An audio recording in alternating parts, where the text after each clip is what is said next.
Darius Cole was 44 years old, and until the night he found a stranger's watch on his own nightstand, he believed he had built something worth keeping. 18 years of marriage, a 4-bedroom house in suburban Atlanta, a design firm he financed from the ground up with his own salary, his own credit, his own discipline. He wasn't loud or flashy. He was an engineer, a man who built things to last. Patricia knew that when she married him. She counted on it when she started planning her exit.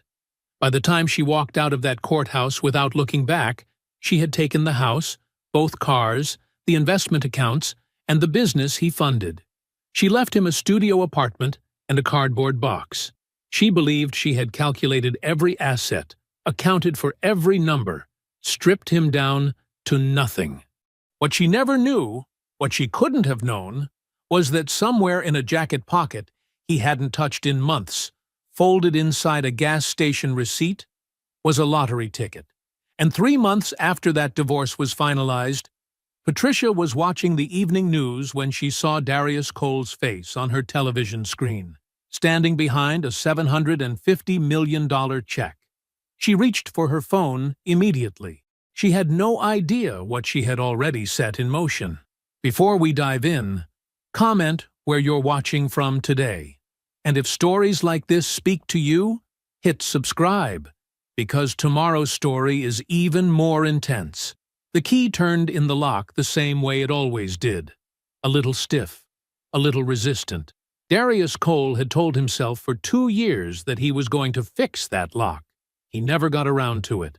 He pushed the door open and stepped inside. The house was dark. Not the comfortable dark of someone asleep early. The cold, empty dark of a space that had been without people for hours. No television murmuring from the living room, no smell of food, no movement anywhere. Just the faint hum of the refrigerator and the low tick of the hallway clock that Patricia had picked out at an estate sale 4 years ago and insisted was charming. Darius set his bag down by the door and stood still for a moment. He was good at being still. It was one of the things he did without thinking. Stop. Take in the full picture. Assess before acting. It was the same instinct that made him a careful engineer and a careful husband. He reached for the light switch. The living room came up slow and familiar. Patricia's design touches were everywhere. The cream linen sofa she'd reupholstered twice, the gallery wall of framed geometric prints, the low oak coffee table with the single orchid on it, always white, always fresh. She had genuine talent. He had never doubted that. He'd spent $40,000 financing the first year of her design firm because he believed in it, in her. He still believed in the talent. He was no longer sure what else he believed. He checked his phone. No messages. He called her number. It rang 4 times and went to voicemail. Her recorded voice, professional and smooth, the voice she used for clients. "You've reached Patricia Cole Interiors. Please leave a detailed message, and I'll return your call within 1 business day." He hung up without leaving one. The refrigerator held leftover rice, a half-empty bottle of white wine, and condiments. No dinner in progress. No indication dinner had been considered. He had texted her from the airport 3 hours ago. She had read it. He could see the small read confirmation sitting beneath his message like a quiet accusation. He wasn't hungry anyway. Darius moved through the house the way he always did when he came home from a work trip, checking it the way an engineer checks a structure, out of habit, out of love for the thing. He had built this life the same way he built everything else, carefully, load-bearing piece by load-bearing piece, over 18 years. The 4-bedroom colonial in Decatur had been his idea. The neighborhood was stable. The school district was good, even though the children they had planned for never came. The mortgage was paid off 2 years ahead of schedule because Darius ran numbers the way other men ran playlists. Constantly, almost unconsciously, always optimizing. He walked past the framed photo on the hallway credenza. Him and Patricia at somebody's wedding. 7 years ago, maybe 8.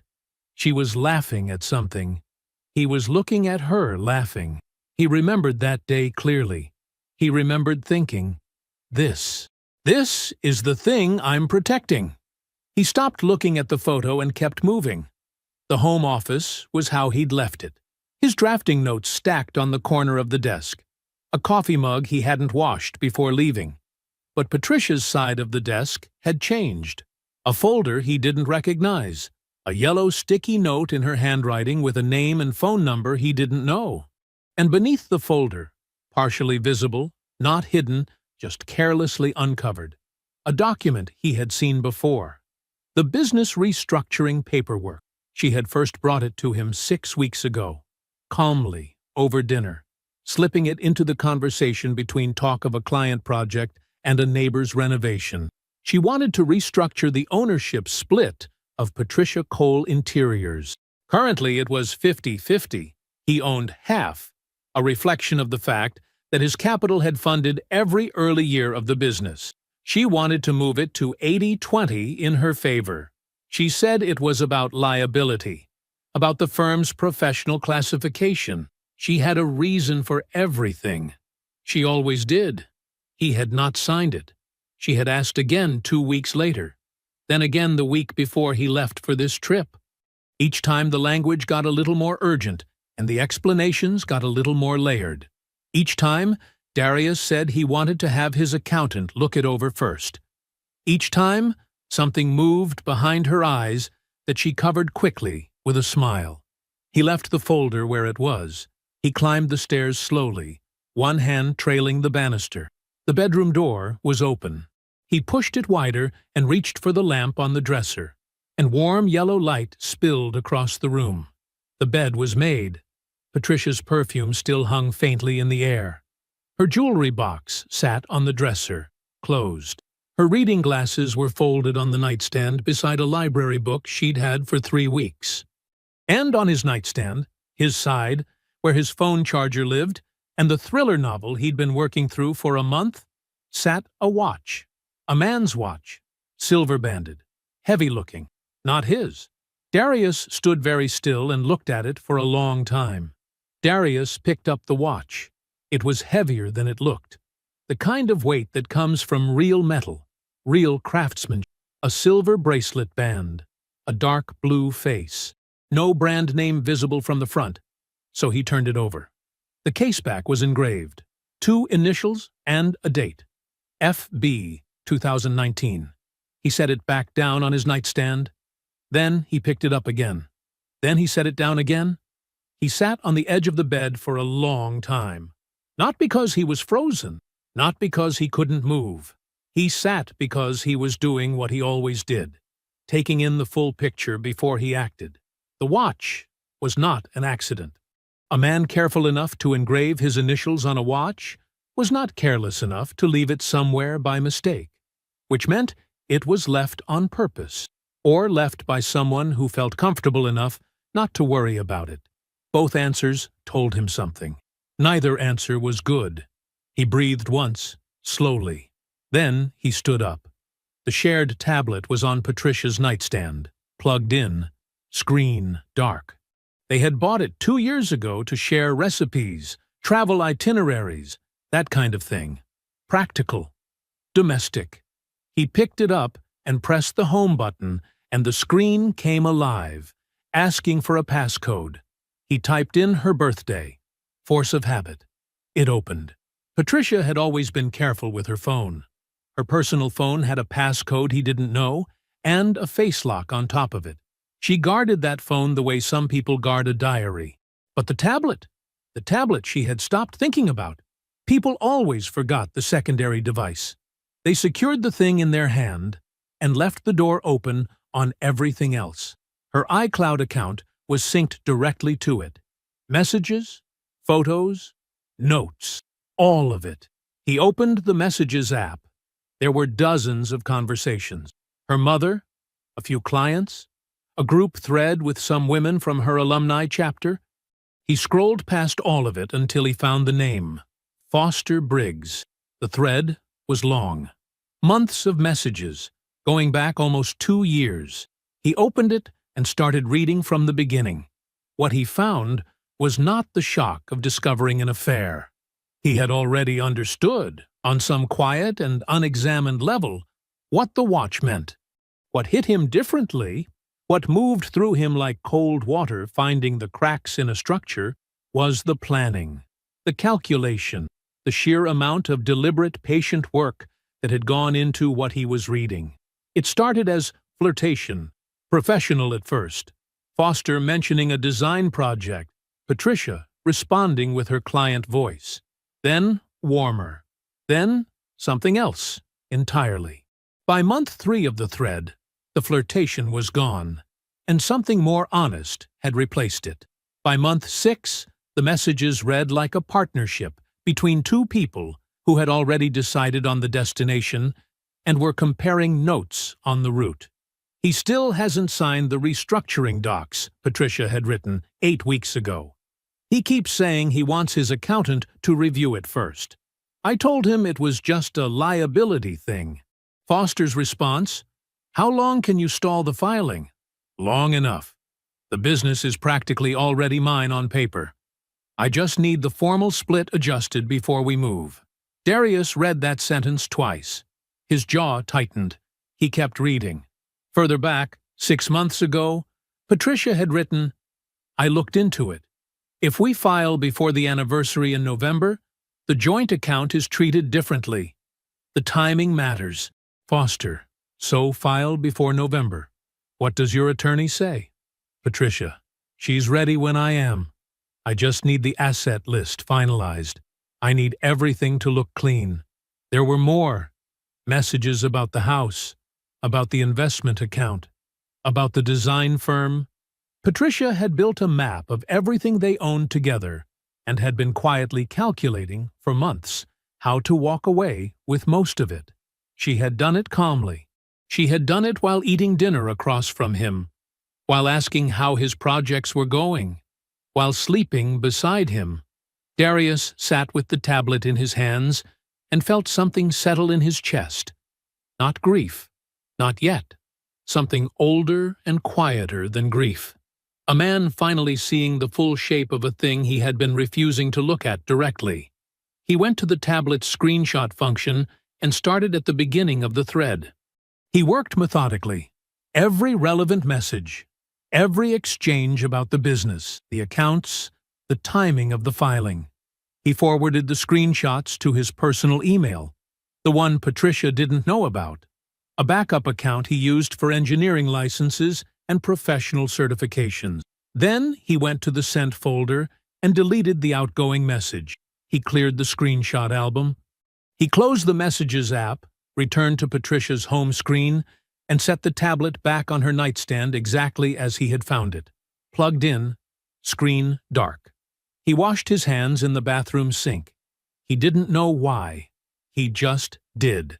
He went downstairs and found his phone and scrolled to a contact he hadn't used since the business restructuring had first come up. He had added Simone Wade to his phone after their one prior consultation, just in case. He had hoped just in case would never come. He pressed call. It rang twice. Then, "Simone Wade, this is Darius Cole. I know it's late. I need a morning meeting." A brief pause. Then, 7:30, my office. Bring anything you have in writing." That was all. No questions, no softness. He appreciated that about her.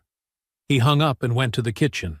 He found the legal pad he kept in the drawer beside the stove, the one he used for grocery lists and contractor notes and the small mathematics of a functioning household. He sat down at the table Patricia had picked out at a West Elm sale 3 years ago. Under the pendant light she had rewired herself because she didn't trust the electrician to match the fixture, and he opened the legal pad to the first clean page. He wrote the date at the top. Then he started writing everything down. The watch, the tablet, the messages, the dates, the exact wording of what she had written, the names, the numbers. He wrote it all in his small, precise handwriting, the same way he documented a structural survey, without emotion, without editorializing, just fact after fact in careful sequence. The pen moved steadily across the page, while the refrigerator hummed, and the hallway clock ticked, and the house sat dark and quiet around him. Outside, Atlanta went about its night. Cars moved on distant streets. Somewhere, a dog barked once and went silent. Darius kept writing. The first gray light of morning was just beginning to press against the kitchen windows when he finally set the pen down, turned to a fresh page, and wrote 2 words at the top. She planned. He stared at those words for a moment. Then he underlined them. Then he kept going. Simone Wade's office was on the 14th floor of a glass building in Buckhead. Clean lines, minimal furniture, the kind of space that said, "I win cases," without saying anything at all. She was already at her desk when the receptionist brought Darius in at 7:28. She was reading something. She didn't look up immediately. When she did, she gestured to the chair across from her without preamble. "Sit." Darius sat. He placed the legal pad on the desk. Beside it, he set a printed folder. He'd stopped at a FedEx office at 6:15 that morning and printed every screenshot from his email. 41 pages. He had organized them chronologically and paper-clipped them by subject: the affair, the business strategy, the divorce timing, the asset language. Simone pulled the folder toward her and started reading. She didn't say anything for a long time. She turned pages the way a surgeon moves. No wasted motion. Complete attention. Once, she stopped and went back 2 pages, reading something a second time.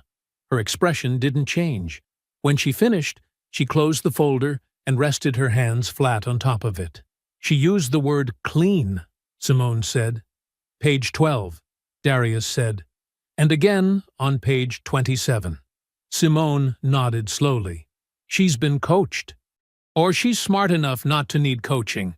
She paused. "Both are possible." "She's smart," Darius said. "Don't underestimate her."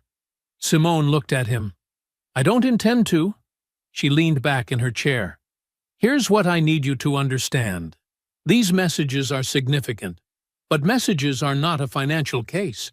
If she files and her attorney comes in with clean documentation, valuation reports, ownership records, structured asset lists, a judge looks at paper, not at what your wife said to her boyfriend 8 months ago.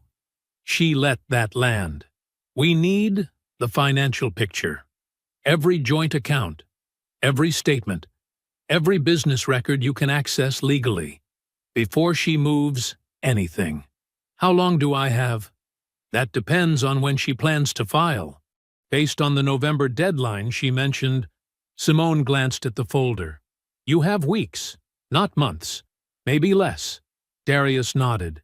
He had already known this.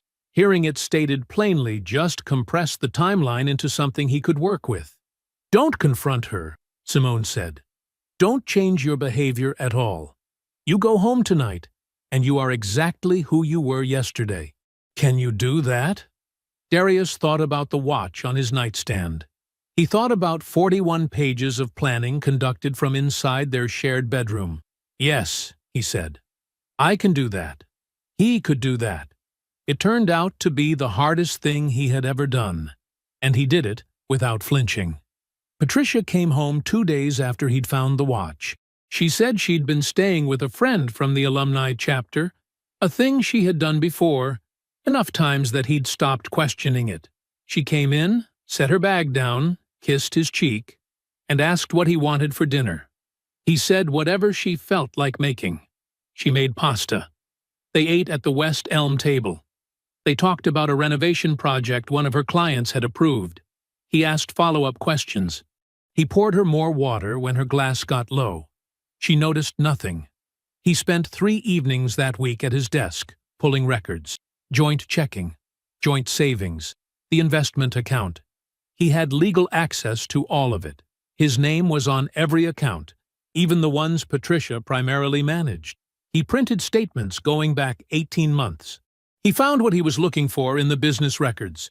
The design firm's vendor accounts had been quietly restructured. Several of the longer-term client contracts had been reassigned into Patricia's sole proprietor operating account. The shared business account had been drawn down steadily. Small withdrawals, consistent, the kind of pattern that looks like operating expenses until you lay it all out in sequence. He organized the documents the same way he organized the screenshots, chronologically, by subject.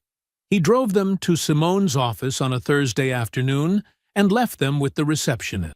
Patricia filed 11 days later.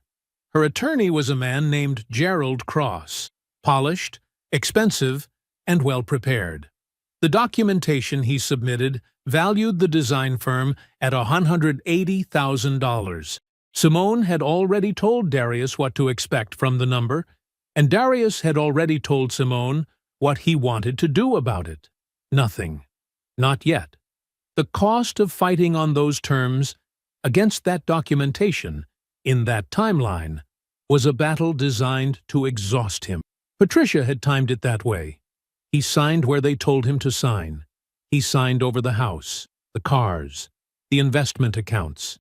He walked out of the dissolution of 18 years of his life, carrying a small box of personal items and a framed photo of his mother, because those were the only things he had asked to keep. Outside the courthouse, the Atlanta sun was bright and indifferent. Darius put on his sunglasses and stood on the steps and watched the doors. Patricia came out behind Foster Briggs, who had his hand at the small of her back. She was saying something to her attorney. She laughed at something Foster said. Then the doors swung shut behind them, and they moved down the steps, and she never once turned around. The boxes were already on the porch when Darius pulled up. 6 of them. Banker's boxes, the kind with lids, each one labeled in Patricia's handwriting with a black marker. Darius, books, Darius, tools, Darius, Misk. She had sorted his life into categories and stacked them by the front door like he was an account she was closing out. The locks were new. He could tell by the brightness of the brass. He loaded the boxes into the back of the rental car without rushing. The neighbor across the street, an older man named Walt, who had waved to Darius every Saturday morning for 11 years, watched from his driveway and then went inside without waving. Darius didn't blame him. Nobody knew what to do with someone else's loss. He drove away and didn't look in the rearview mirror. The apartment was on the 3rd floor of a building off Cascade Road. 600 square feet. 1 bedroom, 1 bath, windows that faced a parking lot. The carpet was a shade of beige that suggested it had been cleaned many times without ever truly recovering. Darius paid the first month and deposit in cashier's checks, signed the lease, and carried his boxes up in 2 trips. He slept on an air mattress for the first week. He bought a real bed on the 8th day, nothing expensive, just something with a solid frame that didn't move when he shifted. He bought a small kitchen table, 2 chairs, a lamp. He did not buy a television stand, so the small TV he picked up from a Goodwill sat on a cardboard box pushed against the wall. He left it that way. It didn't bother him. The routine rebuilt itself the way routines do when you give them enough structure to grip. He was at the office by 7:15 every morning. He ate lunch at his desk. He stayed late when the work required it, and left on time when it didn't. He cooked most nights, simple things, rice and chicken, eggs, soup from a can when he was too tired for the rest of it. He paid Simone's invoice in installments, each one on time, each one noted in the running ledger he kept in the back of his legal pad. Wendell called every Sunday, not to talk about Patricia, or the divorce, or what came next, just to call. Sometimes they talked about basketball. Sometimes they talked about an engineering project Darius was working on. Sometimes one of them said something that made the other laugh, and then they'd sit on the phone for a few seconds, not saying anything, comfortable in the quiet the way men are when they've been friends long enough. It was good. Not happy, exactly, but solid. A man could stand on it. 6 weeks after he moved in, he unpacked the last box. He had been putting it off without deciding to. The box was labeled Darius, Misk, and it sat in the corner of the bedroom accumulating the kind of patience objects have when they know they'll eventually be dealt with. On a Saturday in November, he finally pulled it open. Work gloves, a phone charger for a phone he no longer owned, a birthday card from 3 years ago he didn't remember saving, a sport coat he hadn't worn since a client dinner in the spring, charcoal gray, slightly too formal for most occasions, bought on sale from a department store in Perimeter Mall. He checked the pockets out of habit. Right pocket, empty. Left pocket, a folded gas station receipt. And tucked inside the receipt, flat and a little soft at the corners, a lottery ticket. He held it up to the light from the window. Georgia Mega Millions. 6 numbers. A date in October, the Tuesday before the divorce was finalized. He remembered the moment vaguely. He had been filling up a rental car after a site visit in Marietta, standing at a BP pump in the early evening, the sky going orange over the tree line. The woman ahead of him in the checkout line had bought 2 tickets, and he had thought, for no particular reason, why not? He had given the clerk $2 and taken the ticket without looking at it. He almost dropped it into the trash bag hanging from the kitchen cabinet. Instead, he set it on the counter next to the coffee maker. He wasn't sure why. 2 weeks passed. He forgot about it and then didn't. The way you half remember something sitting in the edge of your vision. On a Tuesday night in late November, he woke at 2 in the morning and couldn't find his way back to sleep. He lay still for 20 minutes, then gave up and went to the kitchen. He drank a glass of water standing at the sink. The ticket was there on the counter where he'd left it, still folded inside the receipt. He sat down at the kitchen table with his laptop, found the Georgia Lottery website, clicked on winning numbers, pulled up the archive and found the October draw date. He checked the first number, then the second. He made himself slow down after the third. He read each digit carefully, the way he read engineering specs. No assumptions, no rushing, just the number in front of him and the number on the screen. 6 numbers. 6 times he looked from the ticket to the screen and back. 6 matches. Darius sat completely still on his couch for a long time. The apartment was quiet. The parking lot lights made pale rectangles on the ceiling. He didn't move. Then he picked up his phone and called Aunt Odessa. She picked up on the second ring. Darius. Her voice was alert in the way old people get when they've learned not to sleep too deeply. Not alarmed. Just ready. Aunt Odessa. He stopped. Tried again. I need to tell you something. Then tell me. So he did. He said it plain, the way she'd always taught him to say hard things. No build-up, no cushion, just the truth laid out flat where both of them could look at it. He told her about the ticket. He told her about the numbers. He told her the jackpot figure. The line went quiet. Not the quiet of someone who hadn't heard. The quiet of someone who had heard too much all at once and was letting it settle before they trusted their own voice. Then Odessa said, "Baby, God don't play." She said it soft, like a woman saying something she'd known for years and had just now been handed the proof. He exhaled. Something in his chest loosened by a degree. "Okay," she said, and her voice shifted. The softness pulled back and something firmer came up beneath it. "Now you listen to me. Don't you tell a single soul until you talk to a lawyer. Not one. Not Wendell. Not anybody from that job. Nobody." A pause. "You hear me?" "I hear you." "Not one soul, Darius." "I know." "Good." Another pause, shorter this time. "Call that attorney first thing in the morning. Simone. She'll know what to do, or she'll know who does." He said he would. They stayed on the phone another few minutes without saying much. Odessa asking if he was all right. Darius saying he was. Both of them understanding that all right was doing a lot of work in that sentence. Then she told him to try to sleep. He told her he'd try. He didn't sleep. He called Simone at 7:52 the next morning, 4 minutes before her office opened. She called back at 8:03. He told her what he had. Not the amount. Not yet. Not over the phone. But enough. Unclaimed lottery ticket. Significant sum. Needed to know the right steps immediately. Simone didn't waste a breath on congratulations.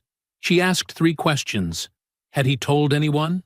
Had he signed anything? Had he contacted the Lottery Commission? No, and no. Good, she said. Same word Odessa had used, same tone. Don't move yet. I'm going to give you 2 names. You call them today. The first name was a lottery attorney, a man named Gerald Park, who worked out of a firm in Buckhead and had handled 7 major jackpot claims in the past decade. The second was a financial advisor, a woman named Constance Dupree, who specialized in sudden wealth structuring. Simone had worked with both of them before. She trusted both of them. Call Gerald first, Simone said, before you make any other move. Darius wrote both names on his legal pad, tore the sheet out, folded it, and put it in his shirt pocket. The week that followed moved fast and deliberate, the way the most important weeks always do when you're inside them. Gerald Park was exactly what Simone had promised: thorough, methodical, and constitutionally unbothered by large numbers. He set up the claim through a limited liability company, documents drafted and filed within 48 hours. Darius chose the lump sum. After federal taxes, the figure that landed in the LLC's account was approximately $413 million. Gerald said the number the same way he might have said the weather. Calm, informational, nothing to get worked up about. Constance Dupree moved the funds in stages, structured and sheltered in a way that made the visible portion of Darius's wealth look significantly smaller than the total. She was precise and a little quiet, the kind of woman who said everything she needed to say and nothing she didn't. The claim was sealed from public record for as long as the Commission's rules permitted.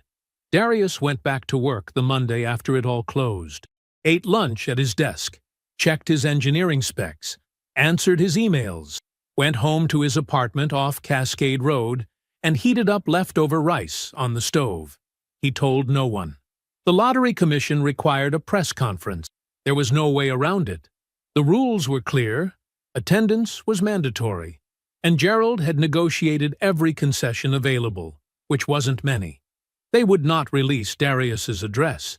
They would not detail the claim structure. But his name and his face were going out. He wore a plain dark suit he'd owned for years. No tie. He stood at the podium where they told him to stand, held the ceremonial check where they told him to hold it, and looked into the cameras with the same expression he used when he was reviewing a load-bearing calculation. Present, steady, giving nothing extra away. The whole thing lasted 11 minutes.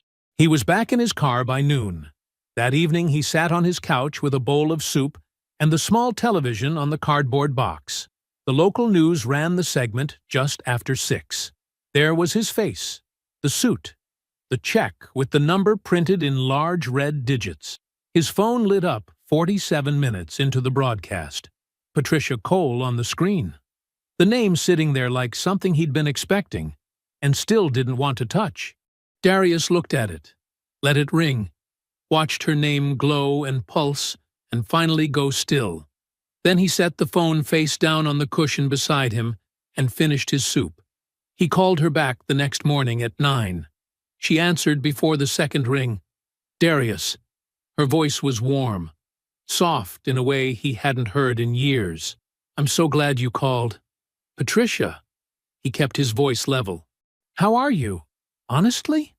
A small pause, like she was deciding whether to be vulnerable. She had always been good at that pause. I've been worried about you. Since the whole... She let the sentence trail off. I just wanted to know you were okay. He didn't say anything. I saw it on the news, she continued. And I know we're not.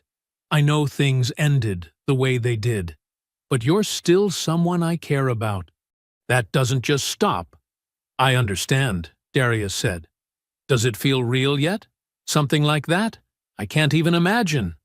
It's getting there. Another pause. This one more careful. I've been doing a lot of thinking, Darius. About us. About how things went. I think... She stopped. Started again. I think the divorce was a mistake. I panicked. I let myself get pulled in a direction that... It wasn't right. And I know that's hard to hear this late. Darius looked at his legal pad on the kitchen table. A fresh page. Blank. I hear you, Pat, he said. They talked for another few minutes. He agreed to coffee. She suggested a place in Midtown.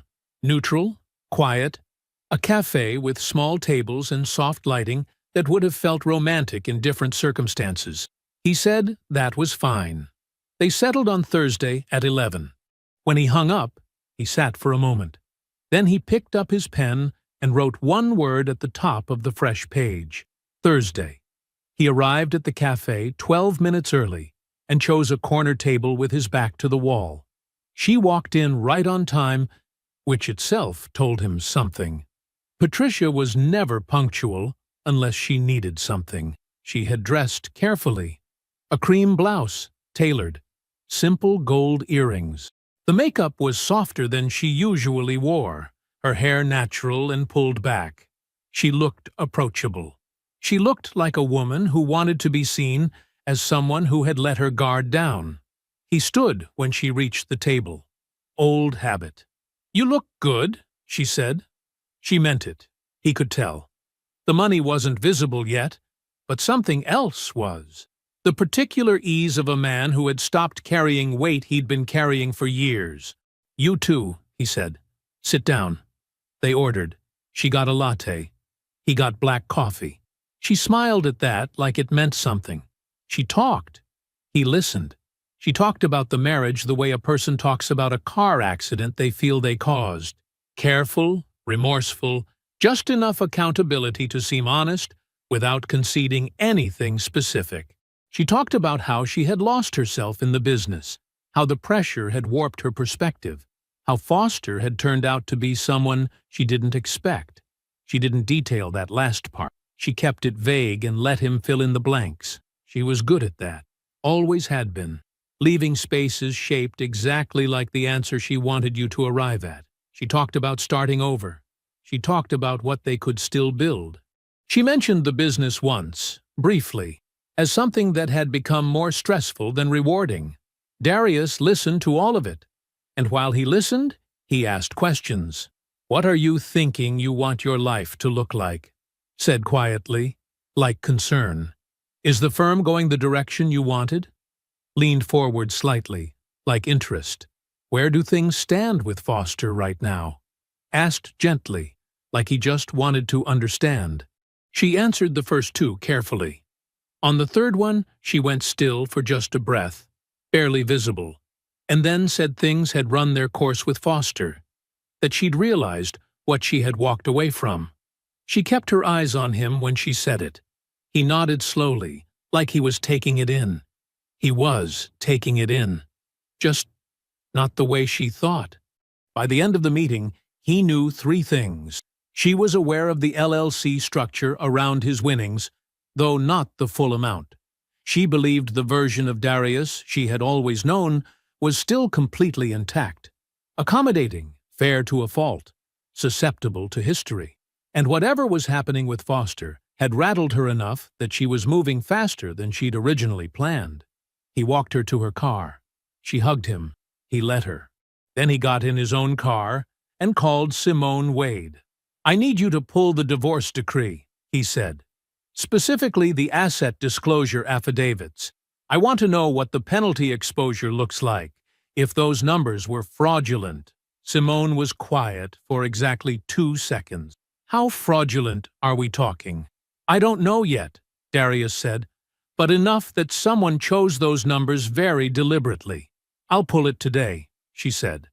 Wendell called at 7:40 that evening. Darius was at his kitchen table eating a sandwich when the phone buzzed. He wiped his hand and answered. Wendell didn't do small talk when the news was significant. He said, I've been going through the firm's vendor invoices, cross-referenced them against public contractor filings. Darius set the sandwich down. Foster's development company was funneling contracts to Patricia's firm, Wendell said. Not recently, going back almost 2 years before the divorce was filed. Consistent, patterned, and deliberately structured to avoid triggering reporting thresholds. He paused. Darius, that business was not worth $180,000 at the time of the divorce. What was it worth? Closer to $620,000, Wendell said. Maybe more, depending on how you account for the forward contracts. Darius was quiet. You still there? Wendell asked. I'm here. He reached for his legal pad, uncapped his pen. Don't stop looking. I won't. He set the phone down. At the top of a fresh page, in clean, even numbers, he wrote $620,000. Then he underlined it. Twice. Darius called Wendell back at 9 the following morning. Keep going, he said. Anything connected to Foster's company, anything connected to the firm's contracts, anything that touched that business in the 2 years before she filed, all of it. Already on it, Wendell said. That was the end of the conversation. That was how they worked. He called Simone at 9:15. She picked up on the first ring. He laid out what Wendell had found. The vendor invoices, the contractor filings, the 2 years of structured payments that had quietly tripled the firm's value before Patricia's attorney submitted an affidavit swearing it was worth $180,000. Simone was quiet the whole time he spoke. Not the kind of quiet that meant she was lost. The kind that meant she was already building something in her head. When he finished, she said, Say that number again. 620,000, Darius said. Possibly more. She exhaled slowly. Then we have fraud upon the court. That's not a civil dispute over methodology. That's a deliberately false sworn statement, submitted to influence the outcome of a legal proceeding. She paused. Darius, I can file a motion to vacate the entire decree. I know, he said. Don't file yet. A beat. How long do you need? I'll tell you when. All right, she said. He could hear the restraint in her voice, the professional discipline of a woman who wanted to move right now and was choosing not to. I'll build it. Quietly. Everything will be ready when you say go. That's what I need, he said. Wendell's documentation, she said. I want all of it. Originals where possible, certified copies where not. And I want a forensic accountant, not Wendell, someone I retain independently, to verify the valuation. When this goes in front of a judge, I want the numbers to be airtight. Whatever you need, Darius said. He hung up and wrote Simone, motion to vacate in the margin of his legal pad. Then he circled it. His financial advisor, a man named Gerald Price, who wore reading glasses on a chain and spoke in the measured tones of someone who had seen people ruin themselves with sudden money, came to his apartment that Thursday with a leather portfolio and a proposal. Gerald laid it out across the kitchen table, piece by piece. The Lottery Commission had disclosed the jackpot publicly. Anyone with a calculator could estimate the lump sum, subtract federal taxes, and arrive at a rough number, somewhere in the range of 200 to 250 million, most people would guess. That number was real. It was just not complete. The actual total, properly distributed across the LLC structure Gerald had designed, accounts, instruments, and holdings that were legally sound and individually unremarkable, was larger. Not dramatically, but meaningfully. The visible portion of Darius's wealth, the part that anyone asking questions would be able to see or estimate, was a fraction of the real picture. The rest was simply elsewhere, held inside structures that were clean, documented, and entirely his. Anyone negotiating against you, Gerald said, setting his glasses down on the table, will be negotiating against a number they don't have. Darius looked at the documents spread across the table. Good, he said. He signed where Gerald indicated. Gerald packed up his portfolio and left. Darius made a fresh pot of coffee and stood at his kitchen window for a while, watching the parking lot below without really seeing it. 3 days later, he made one more move. Through the LLC, he purchased the building that housed Patricia's interior design firm. It was a 2-story commercial property in a quiet stretch of Buckhead. Brick exterior, recently updated HVAC, 8 units, 6 occupied. Patricia's firm was on the ground floor. The listing price was fair.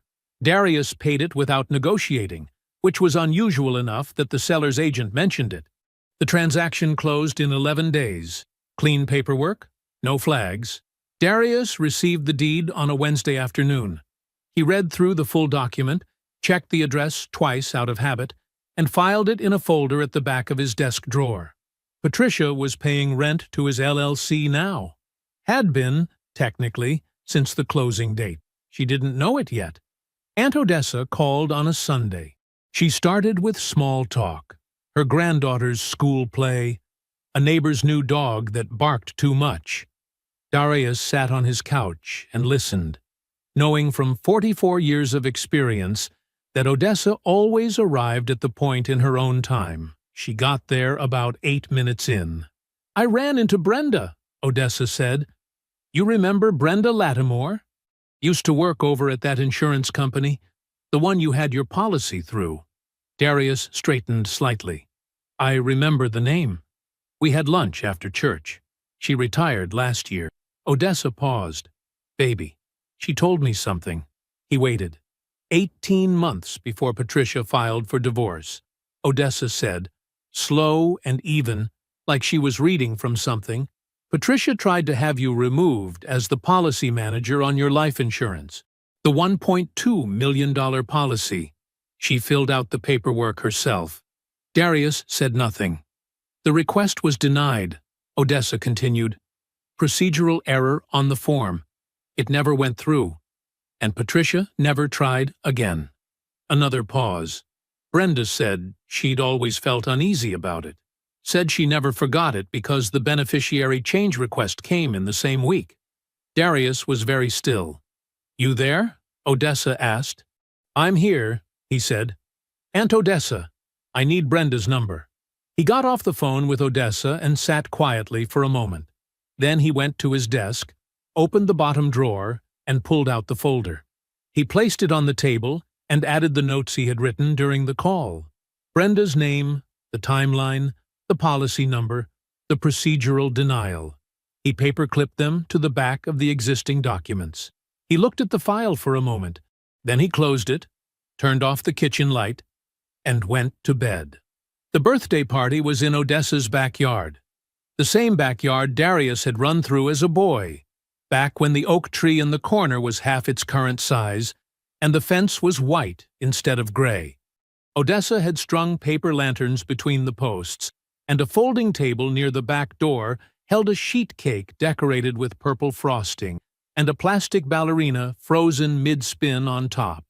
His cousin's daughter, Maya, had just turned 7. She was running in circles with 2 other girls, screaming about nothing in particular, full of the specific joy that belongs only to children who don't know yet that the world will ever ask anything difficult of them.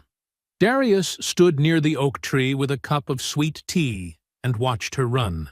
He had been there 40 minutes when the back gate opened. He saw Odessa register it first. She was standing near the cake table talking to a woman from her church, and something shifted in her face. Small, controlled, visible only to someone who had known her as long as Darius had. She turned toward the gate with an expression that took about a half-second to complete its transformation into a warm smile. And then Patricia was walking across the grass in a sundress and wedge sandals, carrying a small gift bag with tissue paper blooming out of the top. She had not been invited. Odessa met her halfway across the yard. "Patricia?" Odessa's voice was smooth and full as a hymn. She took both of Patricia's hands in hers. "What a nice surprise! Come on, let me get you something to drink." Patricia smiled the smile she wore when she was pleased with herself. "I heard about Maya's party, and I just couldn't stay away. I still think of myself as family." "Of course you do," Odessa said, and guided her gently but firmly toward the drink table. away from where Darius was standing. He watched it happen. Odessa moved the way a woman moves when she has already decided the outcome and is simply managing the path to it. Unhurried, gracious, warm in a way that contained no actual welcome. Patricia, who was skilled at reading rooms, did not read this one. She was too focused on the man by the oak tree. Their eyes met across the yard. She found him alone near the back fence 20 minutes later. "I thought you might be here," she said. "It's my aunt's house," he said. She stood beside him and looked out at Maya running in the grass. For a moment, neither of them spoke, and it felt almost ordinary. Two people watching a child's birthday party, the late afternoon light going amber in the oak leaves above them. Almost. "I know about the LLC," Patricia said. She kept her voice low, conversational. "I know you have advisors. I know you've been careful." She turned to look at him. "I'm not trying to catch you in anything, Darius. I'm just being honest with you." He looked at her. He didn't say anything.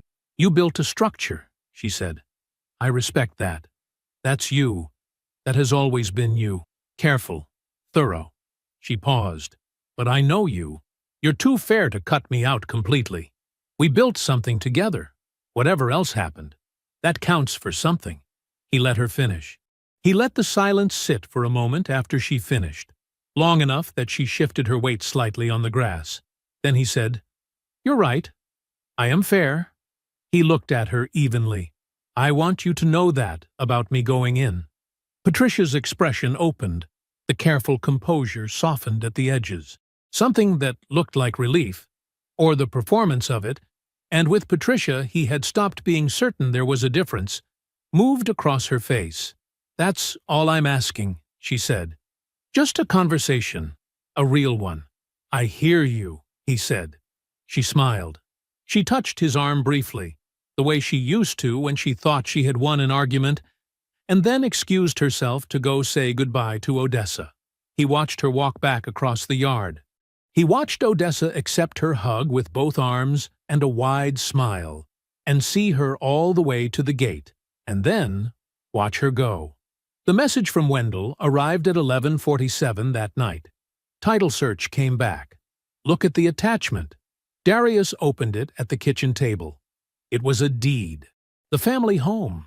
The 4-bedroom house in the suburb of Atlanta that Patricia had told the court she could not imagine her life without.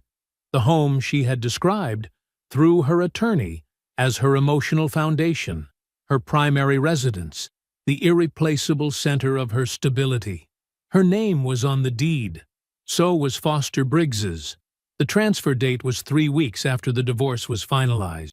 Darius read the document twice. Then he set his phone down, picked it back up, and photographed every page. He printed the images from his small desk printer, the machine humming quietly in the otherwise silent apartment, and added the pages to the back of the folder. He sat down at the kitchen table, pulled his legal pad in front of him. He wrote the date at the top of a fresh page. Below it, 2 words, Phase 1. The certified letter arrived on a Tuesday.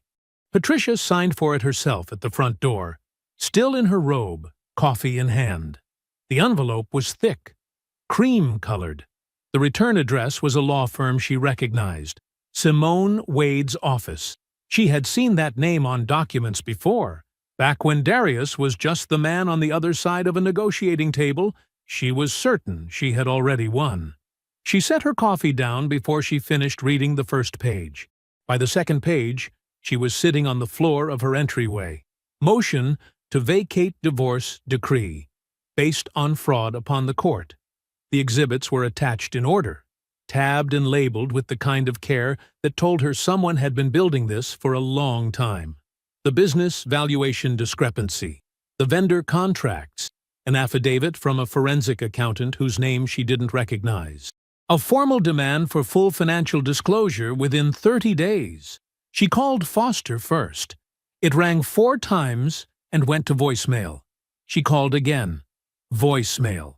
She sent a text that said, "Call me right now," and watched the screen for 3 minutes. Nothing. She called her divorce attorney. He told her, carefully, that this was outside his area. He gave her 2 names. She had a new attorney by Thursday. The meeting was offered through Simone's office. 1 session. In person. Attorneys present. No Foster Briggs. Those were the terms, delivered in 2 sentences by Simone's paralegal over the phone. Patricia's new attorney called Simone directly to negotiate the conditions. Simone told him, politely, that the conditions were not negotiable, and that if Patricia preferred to skip the meeting, the filing would proceed to court that same afternoon. Patricia agreed.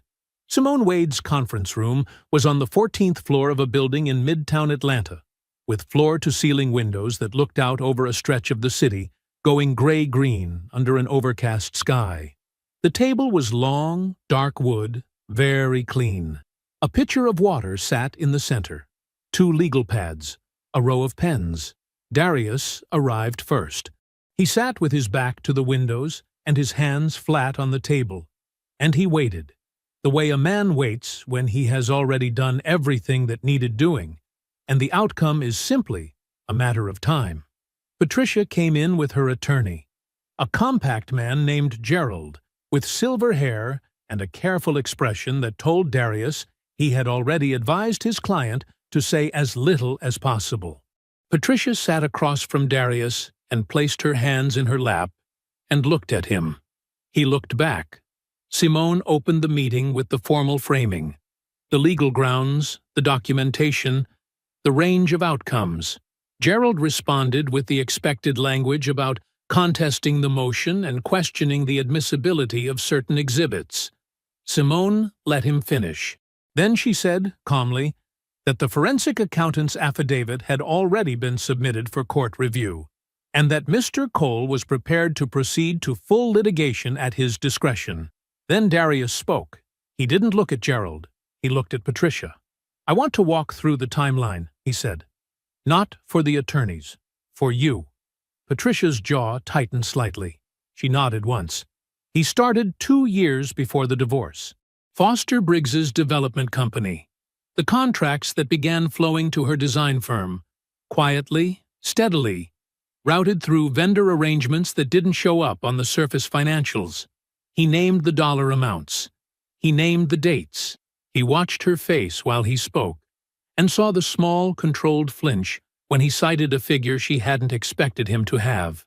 He moved to the business valuation, the one her attorney submitted to the court. $180,000. He let that number sit in the room for a moment. Then he said the actual number, $620,000, and watched her look briefly at the table. Then the insurance policy, the attempt to remove him as manager, 18 months before she filed for divorce, the procedural error that stopped it. He told her he knew she hadn't been impulsive. He told her he knew she had been planning in multiple directions for years, and that he respected, in a purely technical sense, the patience it took. Then, the deed.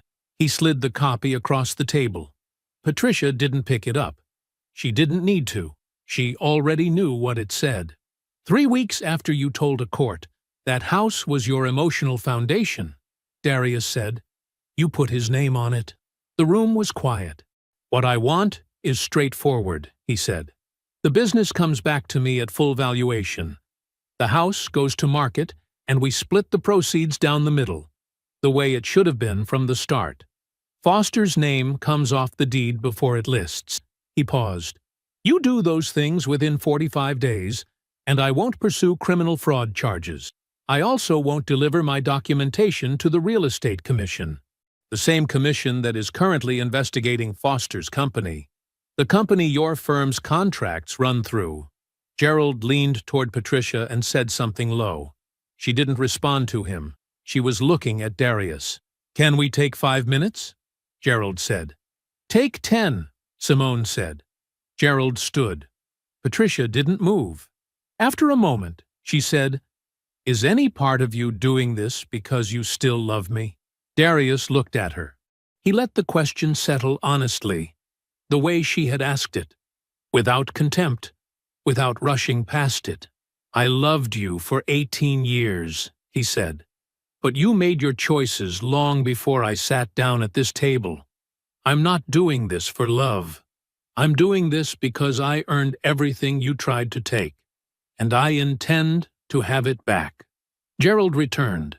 There was a short, quiet exchange between the two attorneys. Patricia signed the preliminary agreement before she left the building. The 45 days began on a Wednesday. Darius didn't count them out loud.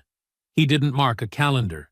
He simply went back to work, back to his engineering projects, his morning coffee, his legal pad, and let the clock run the way a clock does when the mechanism is already set and all that's left is time. He heard about Foster first. It came through Wendell, which was how most things came to Darius, quietly, accurately, without drama. Wendell called on a Thursday evening, 2 weeks into the window, and delivered the information the way he always did. Facts first, no editorializing. Foster had contacted the Real Estate Commission's investigators directly. His attorney had likely advised against it. Or maybe Foster was the kind of man who believed he could talk his way through anything because he always had before. He went in thinking he was getting ahead of the problem. Instead, he answered questions about specific contract dates and vendor arrangements in a way that confirmed details the investigators had been unable to prove on their own. He gave them the thread. They pulled it. Darius listened to all of this without speaking. "He handed them the case," Wendell said. "Yeah," Darius said. "He did." He didn't say anything else about it. He thanked Wendell and hung up and sat for a moment in the particular quiet of a man watching something fall that he didn't have to push. Word travels fast in Atlanta's real estate community. It always has. The city is big in geography and small in memory, and the people who build things and sell things and design the interiors of things all know each other in the way that matters, through deals, through referrals, through the careful accumulation of reputation over years. Patricia's 2 largest clients didn't cancel with hostility. There were no angry calls, no formal letters of complaint. The contracts simply didn't renew. One client cited a change in project direction. The other stopped returning her project manager's emails. Both decisions came within 10 days of each other, and Patricia had to know what they meant, even if no one said it plainly. The revenue those 2 clients represented was close to 40% of the firm's annual billings. Then, on day 26, Patricia received a letter from the building management office. Her lease was expiring in 90 days. The renewal rate had been adjusted to current market value. The new number was 62% higher than what she had been paying. She would have known at some point that Darius owned the building. Maybe she figured it out when she saw the LLC name on the letter. Maybe she had known for a while and simply hadn't found the right time to be angry about it. Either way, she called his number. He let it go to voicemail. There was nothing to say that wasn't already in writing. She began looking for a smaller space.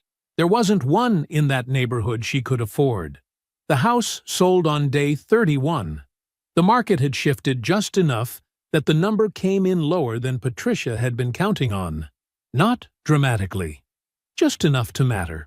Her half of the proceeds, after the mortgage payoff and closing costs, was enough to cover a security deposit and several months of rent somewhere modest. Not enough to start over. Not enough to rebuild. Foster's name was removed from the deed 4 days before closing, per the agreement. His attorney handled it.